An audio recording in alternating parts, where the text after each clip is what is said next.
옆 사람과 인사하십시다. 걱정하지 말고 예수님께 나아오세요. 종교개혁자 마틴 루터가 한 번은 친구하고 어떤 길을 지나가고 있는데 천둥번개가 내렸는데 옆에 있는 친구가 맞아서 그 자리에서 즉사했습니다. 그때부터 마틴 루터는 극도로 불안해지기 시작했고 천둥번개 칠 때마다 벌벌 떨면서 특히 그동안 모든 지은 죄가 생각나면서 죄책감에 거의 미쳐버릴 지경이 되었습니다. 이걸 해결하려고 많은 노력을 했지만 죄의식은 더욱더 마틴 루터의 목을 조여오기 시작했고 또 마틴 루터가 죄의식을 해결하기 위해서 심지어 수십 개의 계단을 무릎이 까지면서 피가 나는데도 기어 올라가는데도 죄책감은 해결이 안 되고 더욱 사탄은 죄의식의 노예로 마틴 루터를 묶었습니다. 그런데 어느 날 마틴 루터가 성경책을 우연히 펼치게 되었고 1517년 어느 날 로마서 1장 17절을 읽는데 오직 의인은 믿음으로 말미암아 살리라. 그게 다가온 것입니다. 의로움은 내 노력으로 받는 것이 아닌 예수님이 이루신 그 십자가를 믿으면 나는 의롭게 되는 거구나. 하나님의 자녀가 되는 거구나. 라는 것을 깨닫고 오직 성경, 오직 그리스도, 오직 은혜, 오직 믿음, 오직 하나님의 영광을 위하여 라는 슬로건으로 이제 내가 받은 이 구원의 은혜를 이제 증거하기 시작했고 개혁하기 시작한 것입니다. 여러분들에게도 오늘 예수님 만나고 참된 치유와 평안함, 여러분의 문제 해결의 축복의 시간 되시기를 주님의 이름으로 축원합니다. 첫 번째, 예수님의 사역의 범위 확장입니다. 여러분, 인종차별은 역사적으로도 오랫동안 지속되었고 지금도 심각한 문제로 남아 있습니다. 과거에는 주로 노예제도, 식민지 지배, 인종차별, 차별 법률 등을 통해서 인종차별이 진행되었다면 지금은 미묘한 인종차별이 증가하고 있습니다. 우리나라도 마찬가지지만 미국에서는 흑인 여성이 미국 여성보다 높은 빈곤율, 실업률을 체험할 가능성이 높다고 합니다. 특히 아시아계 여성들은 범죄에 노출이 잘 됩니다. 얼마 전에도 그런 차별적인 폭력과 범죄들이 많이 일어났잖아요. 또 라틴계 여성들은 의료 서비스 접근을 제한하고 차별적인 출생 정책에 직면한다고 합니다. 우리나라는 어떻습니까? 직장이나 상점이나 거리나 학교나 공공제도 등 곳곳에서 나타나서 판매 거부, 모욕, 무시가 일상다반사라고 합니다. 왜 그렇습니까? 국제이동이 증가하고 다른 인종 집단 간에 만날 기회가 늘어났습니다. 이런 세계화가 진행되는 그 과정 속에서 경제적인 불평등이 일어나니까 인종 간의 갈등이 심화되고 있습니다. 특히 요즘에는 인터넷, 소셜미디어, 혐오 발언이나 폭력적인 위협이나 차별적인 컨텐츠가 막 증가되고 있습니다. 저는 축구를 잘 못하지만 가끔 가다가 짧은 동영상, 영국 프리미어리그 동영상은 보거든요. 그게 누가 있습니까? 손흥민이나 황희찬이나 이런 사람들이 뛰기 때문에 가끔 보게 되면 손흥민이 워낙 잘하기 때문에 상대편 선수들이 손흥민을 야유하면서 눈을 찢는 행위를 하거든요. 눈을 찢는 행위는 뭐냐면 동양인 눈을 조롱하는 인종차별 행위입니다. 지금도 진행되고 있습니다. 서양인의 눈에 비해서 동양인의 눈이 작고 찢어졌다는 고정관념에서 발생된 거잖아요. 이것은 동양인들에게 외모적인 열등감을 심어줄 수 있고 사회차별을 유발할 수가 있는 것입니다. 과거 노예 무역 시대 유럽에서는 흑인들을 동물로 취급하며 착취하였습니다. 유럽인들은 흑인들을 원숭이라고 비하하면서 놀렸거든요. 실제 이탈리아의 축구 선수들한테 원숭이라고 얘기해서 상처받고 그렇게 하기도 합니다. 너무나도 잘 뛰니까. 이 말은 흑인들은 인간의 존엄성이 없다, 원숭이 같이 동물에 불과하다, 이런 인종차별적인 고정관념이거든요. 과거 독일 나치가 유대인이라는 이유만으로 600만 명이나 죽였습니다. 세계적인 충격적인 사건이죠. 이런 우리의 처지에 비추어서 오늘 말씀을 보면 상당히 충격적으로 들립니다. 예수님이 이방인 여자라는 이유만으로도 겉들도 보지 않습니다. 개라는 말씀까지 하셨습니다. 출신이 다르다고, 피부 색깔이 다르다고 환자 치료를 거부하는 의사를 우리는 존경할 수가 없잖아요. 참으로 이상한 내용이고 도대체 예수님이 왜 그러셨을까 궁금하지 않습니까? 21절에서 23절입니다. 예수께서 거기서 나가사 두로와 시돈 지방으로 들어가시니 가나안 여자 하나가 그 지경에서 나와서 소리질러 이르되 주 다윗의 자손이여 나를 불쌍히 여기소서 내 딸이 흉악하게 귀신 들렸나이다 하되 예수는 한 말씀도 대답하지 아니하시니 제자들이 와서 청하여 말하되 그 여자가 우리 뒤에서 소리를 지르니 그를 보내소서. 한 말씀도 대답하지 아니하셨습니다. 마태는 두로와 시돈이라는 지역을 언급하면서 이 이방인 여자가 고대 이스라엘 족속의 적대 국가인 가나안, 그 가나안 사람이다라고 말하고 있습니다. 이스라엘 백성이 약속의 땅을 점령할 때 가나안 7족속 31명 왕을 무참히 정복하고 그 땅을 차지할 정도의 완전한 적대 국가였거든요. 왜 이 말씀을 하고 있습니까? 조금 결론적으로 얘기하면 이 복음이 이제는 이방인 지역으로 확산된다. 모든 장벽의 종말을 예고하고 있는 것입니다. 오늘 본문의 가나안 여자는 예수님을 향해서 다윗의 자손이여라고 불렀습니다. 어떻게 된 일인지 이 여인이 예수님이 다윗의 자손이다, 메시아라는 사실에 대해서 소식을 접했습니다. 유다 메시아 전통에 어느 정도 익숙해져 있었습니다.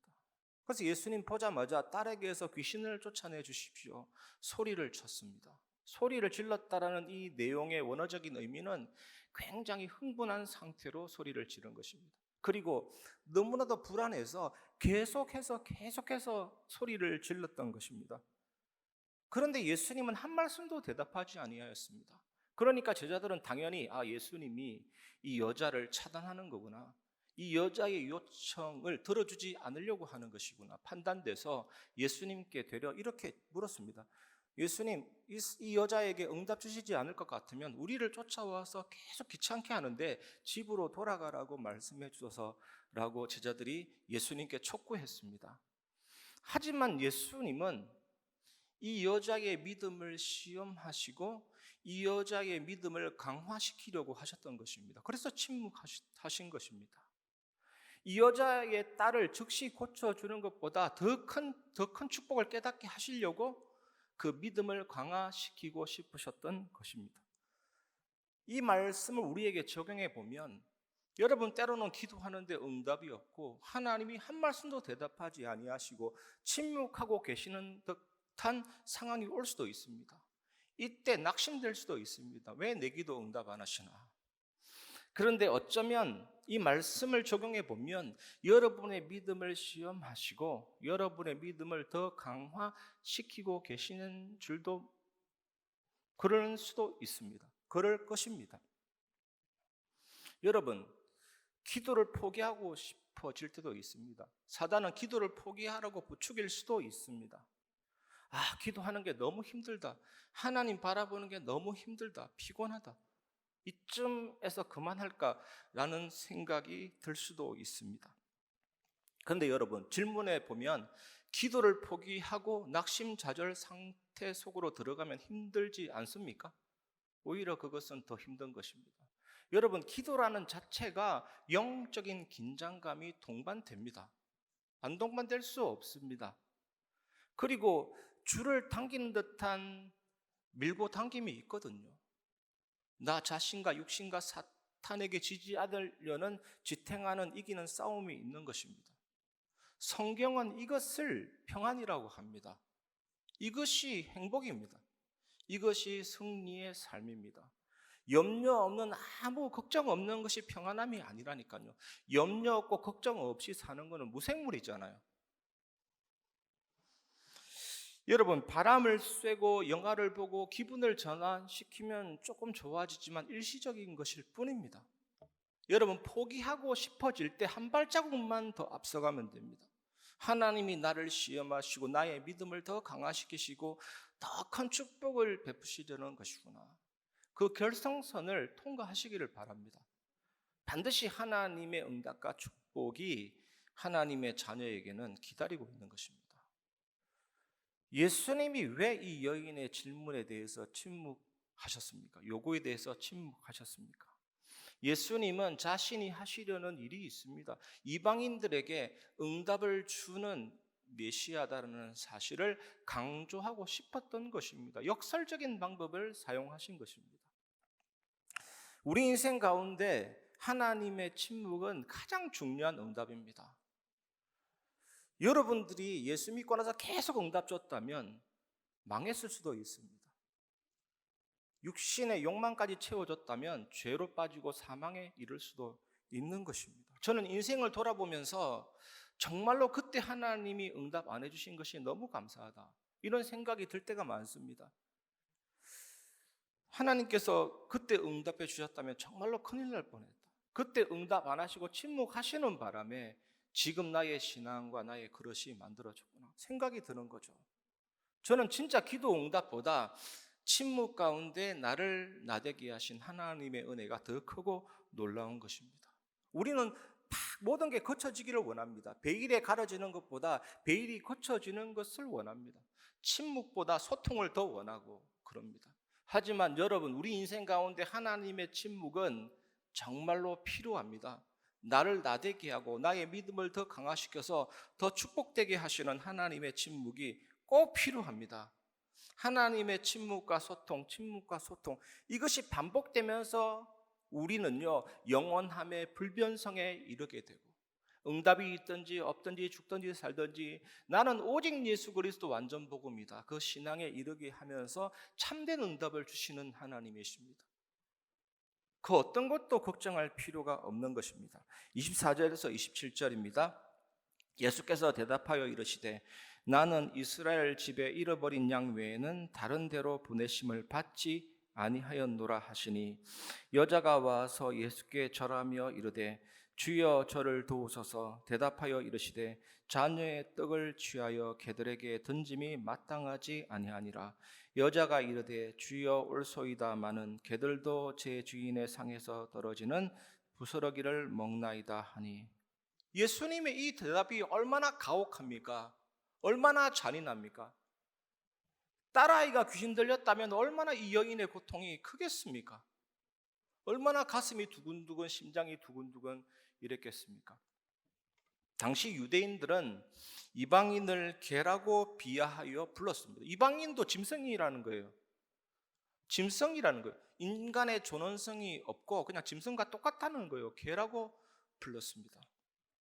그러나 여러분, 어떤 사람이 어떤 말을 할 때 그 어조와 표정에 따라서 차이가 만들어집니다. 제가 어떤 말을 할 때 저의 어조와 표정에 따라서 차이가 만들어집니다. 욕을 한다든지 딱딱한 말을 할 때도 무장해제된 미소로 말하면 달라집니다. 이 여인이 예수님의 얼굴을 보니까 입은 개라고 말하는데 얼굴에는 미소가 가득한 거예요. 그 눈빛에는 동정어린 눈빛인 것입니다. 그래서 예수님이 그 말 하실 때 그게 모욕이나 비통함으로 다가오지 않았습니다. 이 예수님이 또 개라는 단어를 사용하셨지만 이 의미가 들에 돌아다니는 깡패 같은 개가 아니고 집에서 키우는 개, 애완견을 의미하는 쿠나리아라는 단어를 사용했습니다. 굉장히 영리하게 예수님이 개라는 단어를 사용했습니다. 그래서 여인이 예수님이 말씀을 들을 때 나의 요구에 대해서 응답하시려는 격려의 의미로 받아들였던 것입니다. 어쨌든 예수님은 개라는 단어를 사용하셨고 애완견이라도 그렇게 좋은 표현은 아닙니다. 그런데 예수님이 이런 거친 표현을 사용하신 이유는 딱 한 가지입니다. 이 여인이 이방 여자라는 것을 강조하셨던 것입니다. 이 이방 여인에게는 믿음이 있었습니다. 예수님을 믿었고 그분의 도움을 받았습니다. 여러분, 오늘 이 이야기는 이 여인이 은혜를 발견했다면 여러분이 누구이든지 여러분의 처지가 얼마나 절망스러운 상황일지라도 여러분들에게도 희망이 있습니다. 여러분, 예수님을 외면하지 마시고 이 이방 여인처럼 예수님께 나아가시기를 주님의 이름으로 축원합니다. 오늘 본문에 예수님께서 이 여인의 큰 믿음에 대한 응답으로 그녀의 딸을 고쳐주셨습니다. 이 여인의 믿음은 어떤 믿음이었습니까? 그것이 두 번째 나눌 내용입니다. 믿음의 중요성, 여인의 믿음입니다. 28절입니다. 이에 예수께서 대답하여 이르시되 여자여 내 믿음이 크도다. 내 소원대로 되리라 하시니 그때로부터 그의 딸이 나으니라. 이 여인은 예수님이 누구신지 알고 있었습니다. 알게 되었습니다. 그분이 자신을 도울 수 있다라고 믿었으며 예수님을 신뢰했습니다. 여러분도 예수님의 도우심을 받고 싶으시다면 예수님을 믿어야 합니다. 다른 누구도 여러분을 도울 수가 없습니다. 어느 누구도 여러분을 도울 수가 없습니다. 예수님이 십자가에서 행하신 그 일을 믿으시길 바랍니다. 다 이루신 것입니다. 구원을 완성하신 것입니다. 우리의 죄값을 그 피값으로 치르시고 사망과 저주값을 치르시고 부활하사 사망과 사탄을 정복하신 그 십자가를 믿으시길 바랍니다. 십자가에서 나에게 있는 모든 것을 가져가시고 하늘에 있는 축복과 의로움을 주신 것입니다. 죄와 사망과 사탄의 권세를 정복하시고 믿는 자는 의롭다 하시고 자녀 삼으시고 하늘의 능력과 응답을 주시는 것입니다. 이 여자는 오직 예수님의 자비하심에 근거하여 예수님께 호소했습니다. 어떻게 호소했습니까? 다윗의 자손이여 나를 불쌍히 여기소서라고 외쳤습니다. 그런데 예수님은 여자에게 개라는 말을 했잖아요.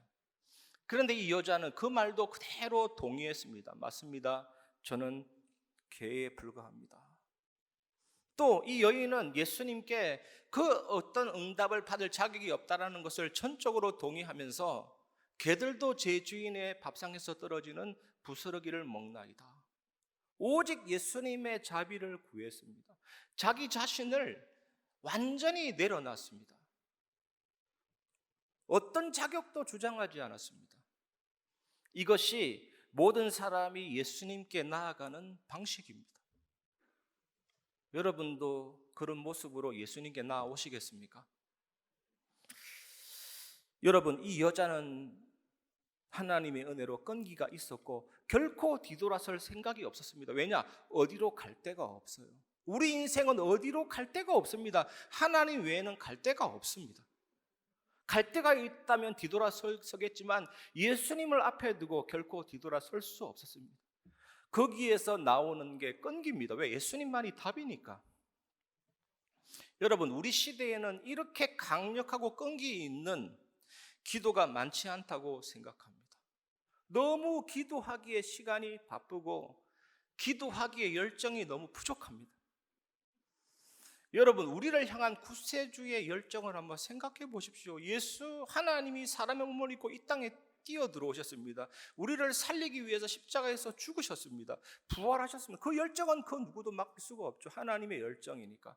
우리가 그 열정으로 구원받았다면 기도할 때 예수님만이 답이니까 어디로 갈 데 없으니까 끈기 있는 기도, 끈기 있는 믿음으로 기도해야 될 때임을 믿습니다. 여러분, 지금 우리가 믿고 있는 이 시대보다 이전 시대에는 조금 달랐습니다. 요나단 에드워드가 대각성 운동을 일으킬 때 이 에드워즈의 부르짖음에서부터 시작이 되었습니다. 요나단 에드워즈의 친구인 데이비드 블레이너라는 목사님이 북아메리카 인디안에 하나님의 역사를 일으키는 그 전도를 체험할 때 하나님이여 위대한 일을 행하여 주옵소서 이렇게 기도하며 보낸 그 밤에서부터 하나님의 역사가 시작이 된 것입니다. 요한 웨슬레, 조지 휘필드가 사역할 시점에는 영국에는 영적인 무감각과 온갖 영적인 문제와 도덕적으로 완전히 타락한 시대였는데 소수의 몇 사람이 기도하면서 영국 전체가 변화가 되고 그 부흥의 불길이 신대륙 미국에까지 확산이 되었습니다. 우리도 기도로 그 역사를 체험할 수가 있습니다. 하나님이여 정말 이 지역을 살려주옵소서. 정말로 나의 가정에 하나님의 위대한 역사를 보게 하여 주옵소서. 예수가 그리스도라고 증거하게 하여 주옵소서. 정말 우리는 갈 데 없습니다. 하나님 앞에 정말로 끈질긴 강력한 기도로 하나님 앞에 나아갈 때 하나님은 그 부흥의 불길과 역사를 일으킬 수 있는 분이심을 믿으시기를 주님의 이름으로 축원합니다. 모든 것이 마찬가지입니다. 여러분 가정이든 산업이든 전도든 선교든 오늘날 우리에게 큰 축복이 없는 이유 중에 하나는 이 가나안 여인 같은 끈질긴 믿음, 끈질긴 기도가 없어일 수도 있습니다. 우리 교회 여러분, 우리 모두가 정말로 이 기도 속으로 이 기도의 발전소가 팽팽하게 돌아가는 정인된 성도 교회가 되길 바랍니다. 발전소 꺼지면 저는 안 들어옵니다. 우리가 이 기도 속으로 들어가시기를 주님의 이름으로 축원합니다. 이 여인의 믿음을 보고 예수님이 그 딸을 고쳐주셨습니다. 이제 예수님은 그 치유가 하나님의 나라의 정표이다 라고 말씀하십니다. 그것이 마지막으로 나누어야 될 내용입니다. 세 번째, 하나님 나라의 증표입니다. 29절에서 31절입니다. 예수께서 거기서 떠나사 갈릴리 호숫가에 이르러 산에 올라가 거기 앉으시니 큰 무리가 다리 저는 사람과 장애인과 맹인과 말 못하는 사람과 기타 여럿을 데리고 와서 예수의 발 앞에 앉힘에 고쳐주시니 말 못하는 사람이 말하고 장애인이 온전하게 되고 다리 저는 사람이 걸으며 맹인이 보는 것을 무리가 보고 놀랍게 여겨 이스라엘을 하나님께 영광을 돌리니라. 오늘 이 본문에 보시면 죄인들이 나옵니다. 그리고 위선자들이 나옵니다. 믿음이 작은 자들이 나옵니다. 버림받은 자들, 병든 자들, 상처 입은 자들이 예수님 주변에 몰려들었습니다. 바로 이 사람들이 예수님이 이 세상에 계신 이유입니다. 여러분, 병원은 아픈 사람들을 부끄러워하지 않습니다. 우리 교회도 아픈 사람들을 부끄러워해서는 안 됩니다. 다민족, 병든 자, 렘넌트들, 이 상처받은 사람들을 부끄러워해서는 안 됩니다. 예수님이 이 세상에 계신 이유였듯이 교회가 이 세상에 있는 이유입니다. 그들을 품고 살리고 치유하는 것이 교회인 것입니다. 예수님은 이런 군중들 사이에서 많은 기적을 일으키면서 하나님 나라가 도래했다라는 자신의 메시지를 입증하셨습니다. 여러분, 마태복음은 복음이 먼저 이스라엘에게 증거되고 이어서 이방인에게 증거된다, 이런 구원 역사의 우선순위를 말하고 있는 것입니다. 오늘 본문의 내용이 그겁니다. 오늘 본문의 내용이 이 이방인 모녀에게 부스러기를 떨어뜨리는 이 사건은 다음 주에 나눌 내용인데, 보리떡 7개와 물고기 2마리로 이방인 4,000명을 먹인 그 기적과 함께 이방인 지역에도 복음이 완전히 확산된다라는 사실을 미리 보여주고 있는 사건입니다. 여러분, 이스라엘의 종교 지도자들은 끊임없이 노력한 부분이 있습니다. 그게 뭐냐면 많은 사람들이, 많은 백성들이 예수 그리스도 믿지 못하도록 방해하는 공작입니다. 이 백성들이 예수님으로부터 멀리 떨어지도록 노력했습니다. 이스라엘의 종교 지도자들은. 그런데 예수님의 사역은 이제 점점 더 이방인들을 향해서 초점이 맞춰지고 있는 것입니다. 이스라엘은 예수님을 거부했지만 이방인들은 이제 예수님을 믿고 구원받고 치유받기 시작하는 것입니다. 여러분, 마태복음을 살펴보면서 주로 놀라더라, 하나님께 영광 돌리더라, 이것은 제자들, 이스라엘 무리들에게서 나타난 반응이지만 오늘 31절에 보면 이 이방인들이 예수님의 기적적인 역사를 보고 놀라고 하나님께 영광 돌리게 됩니다.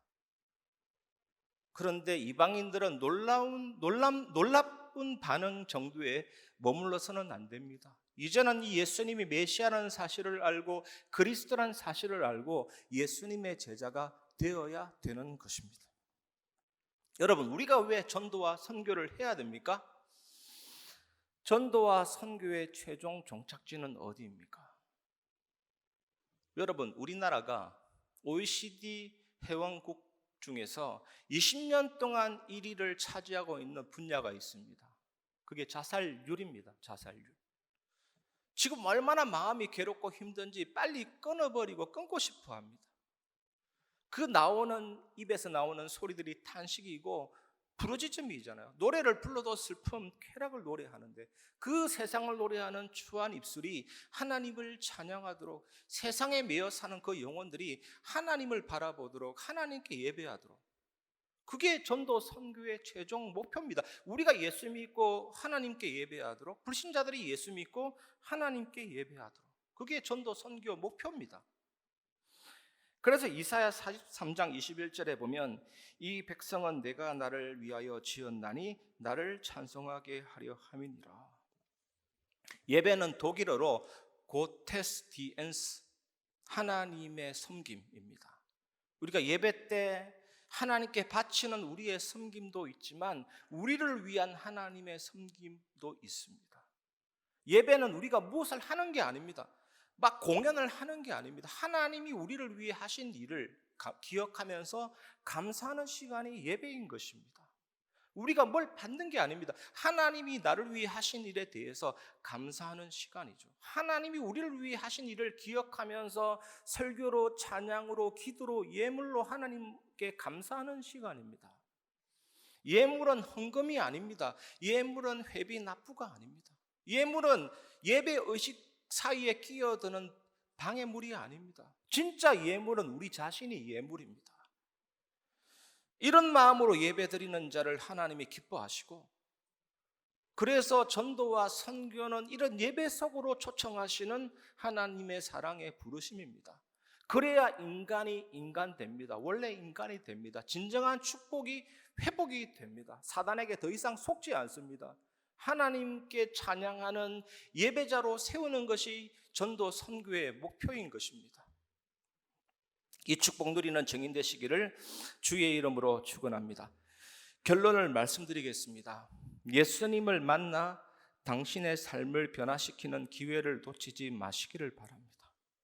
오늘 가나안 여인의 이 이야기는 여러분에게 희망과 용기를 줄 수 있습니다. 이 여인이 딸이 귀신 들려서 얼마나 고통스러웠습니까? 최고로 고통스러웠습니다. 하지만 포기하지 않고 예수님께 기도하면서 나아갔습니다. 처음에는 예수님이 그 기도를 거절하는 듯해서 절망스러웠지만 좌절하지 않고 예수님께 간청했습니다. 예수님은 그의 딸을 고쳐주셨습니다. 혹시 여러분 중에 어려움과 고통 가운데서 헤어나오지 못하는 분 계시면 좌절하지 말고 정말 예수님께 기도로 나아가시길 바랍니다. 예수님은 여러분의 고통을 너무나 이해하시고 여러분을 깊이 깊이 사랑하십니다. 예수님은 여러분에게 진정한 평안과 기쁨을 주실 수 있습니다.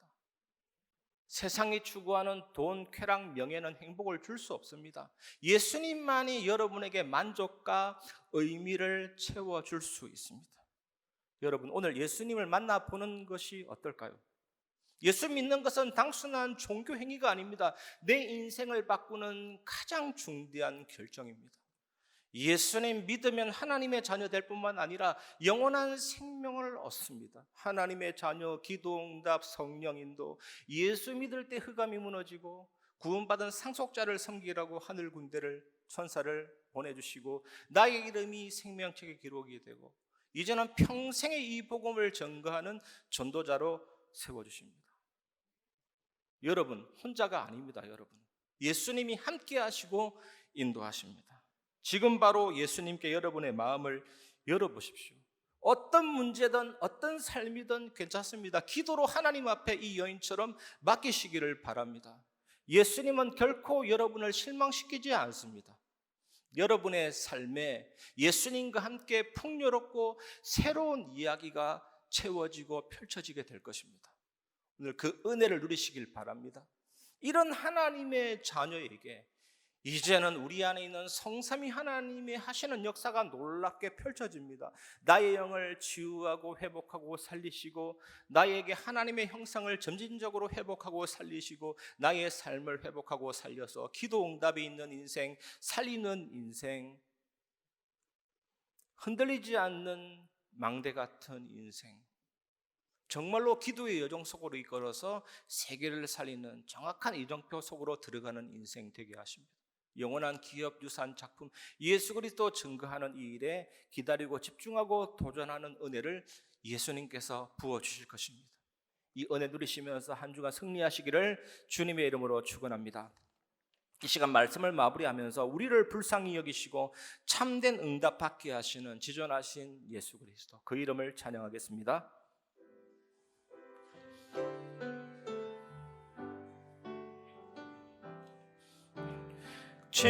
지존하신 주님 이름 앞에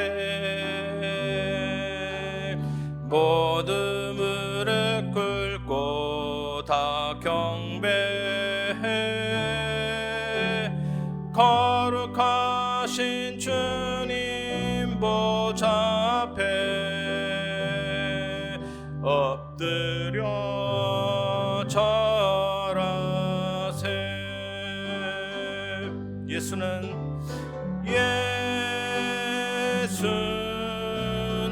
그리스도,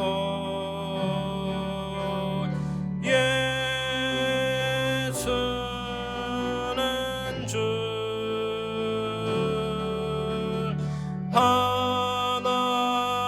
하나님의 영으로 경배. 우리 마지막으로 다시 한 번 더 지존하신 주님 주 예수 그리스도 앞에 나아갑니다. 지존하신 주님 이름 앞에 모든 무릎 꿇고 다 경배해. 거룩하신 주님 보좌 앞에 엎드려 우리를 도우실 분, 긍휼을 베풀어주실 분, 예수는 그리스도, 예수는 그리스도,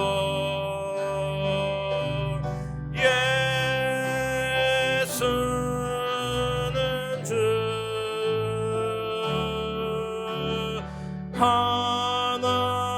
하나님의 영은